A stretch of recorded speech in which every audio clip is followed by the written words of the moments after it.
नमस्कार दोस्तों, हमारी आज की कहानी का नाम है रिवाज। सीमा की शादी हुए अभी महीना भर ही हुआ है। ससुराल में पति राहुल के अलावा सास और ससुर हैं। ससुर जी आर्मी से रिटायर्ड हैं। राहुल अपने माँ बाप का इकलौता बेटा है और अपने ही शहर में एक स्कूल में टीचर है। सीमा भी टीचर है। दोनों सुबह के निकले शाम को ही घर आते हैं। सीमा की सास सुमित्रा जी थोड़े पुराने ख्यालात की हैं। उनको हर काम परफेक्ट और समय पर चाहिए होते हैं और बहू भी इकलौती है, तो उनके मन में हमेशा यही रहता है कि सब कुछ बहू का ही तो है, सारा काम वो ही करेगी, हमें थोड़े ना कुछ साथ लेकर जाना है, ना ही हमारे कोई बेटी है कि हम कुछ उसको ही दे देंगे।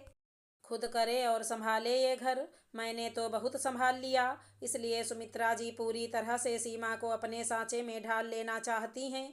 मैं जो भी कहूँ बहू वो सब करती रहे। सुमित्रा जी की इसी सोच के चलते बेचारी सीमा सुबह 4 बजे उठकर सबसे पहले सास ससुर को चाय बनाकर देती और फिर घर के सारे काम निपटा कर ही स्कूल जाती। आते आते शाम हो जाती और डिनर का भी टाइम हो जाता और फिर से फटाफट रसोई घर में भागती। सासू माँ काम में मदद नहीं करती थी और जैसे ही राहुल ड्यूटी से घर आते सुमित्रा जी शुरू हो जाती, हाय राम, अब तो पैरों में जान ही नहीं रही, बुढ़ापा जो आ गया है। सुमित्रा जी की बातें सुनकर राहुल भी कहते, माँ आपको क्या ज़रूरत है काम करने की, सीमा है ना आपकी सेवा करने के लिए, आप तो बस आराम करिए। सुमित्रा जी भी बेटे से यही तो चाहती थी। एक दिन सीमा को काफ़ी भूख लगी थी क्योंकि स्कूल जाते समय वो लंच घर पर ही भूल गई थी। तो सीमा ने फटाफट डिनर बनाया और सोचने लगी इतनी जल्दी माँ पापा तो खाएंगे नहीं और राहुल की भी आज एक्स्ट्रा क्लास है, इसलिए वो भी लेट हो जाएंगे और मेरे पेट में आज चूहे ही दौड़ रहे हैं। ये सोचते सोचते सीमा हाथ मुंह धोकर खाना खाने बैठ गई। सुमित्रा जी ने सीमा को डाइनिंग टेबल पर सबसे पहले खाना खाते देखा तो गुस्से से लाल पीली होकर सीमा से कहने लगी, बहू तुम्हारे अंदर कुछ शर्म हया बची है या नहीं, या सारी की सारी खूंटी पर टांग दी, जो अपने बड़े बुजुर्गों और पति से पहले ही खाना खाने बैठ गई। क्या यहीं सीख कर आई हो मायके से? क्या यहीं संस्कार हैं तुम्हारे? सीमा सुमित्रा जी की रूढ़वादी सोच जानकर दंग रह गई। आज सीमा भी चुप नहीं रही। वो कहने लगी, माँ जी माफ़ करना, अब आप अपनी इस पुरानी सोच को साइड में रख दीजिए कि सास ससुर या पति से पहले खाना खाने से पाप लगता है। पाप गलत काम करने से लगता है, पहले खाना खाने से नहीं।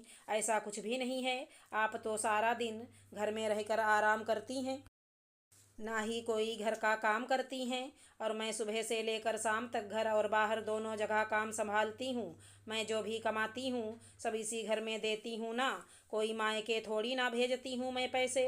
मैं नहीं मानती इन रिवाजों को। आगे से जब मेरा मन करेगा मैं तब खाना खाऊंगी, आगे से मुझे मत टोकना। मैं कुछ कहना तो नहीं चाहती थी, लेकिन आज आपकी इस हरकत ने मुझे कहने पर मजबूर कर दिया है।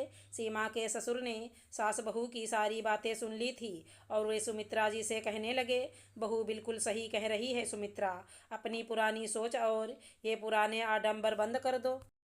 अपनी दकियानूसी सोच को बदल लो सुमित्रा। क्या हो गया अगर बहू ने हमसे पहले खाना खा लिया तो? वो बेचारी इतनी हारी थकी आती है कि तुम्हें तो खुद ही बोल देना चाहिए कि बहू तुम जल्दी खाना खा लिया करो, पूरे दिन हारी थकी रहती हो और तुम्हें बहू के कामों में भी थोड़ा हाथ बटाना चाहिए। तुम एकदम स्वस्थ भी हो, कोई बीमार थोड़े ना हो और ऐसा करने से तुम्हारे शरीर में स्फूर्ति भी बनी रहेगी और बहू की थोड़ी मदद भी हो जाएगी। बहू को अपनी बेटी की तरह स्नेह और अपनापन दो ताकि बदले में तुम्हें भी सम्मान मिल सके सुमित्रा। आज के बाद मैं ऐसी बातें नहीं सुनना चाहता। अपने छोटे से परिवार में मैं प्यार और अपनापन देखना चाहता हूँ।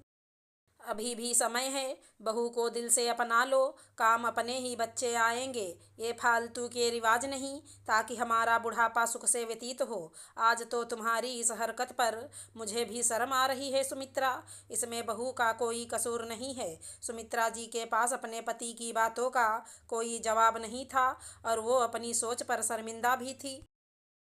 फिर उस दिन के बाद से सुमित्रा जी ने सीमा को कभी भी नहीं टोका और घर के छोटे मोटे कामों में भी बहू की मदद करने लगीं। आज सीमा की शादी को 10 साल हो चुके हैं।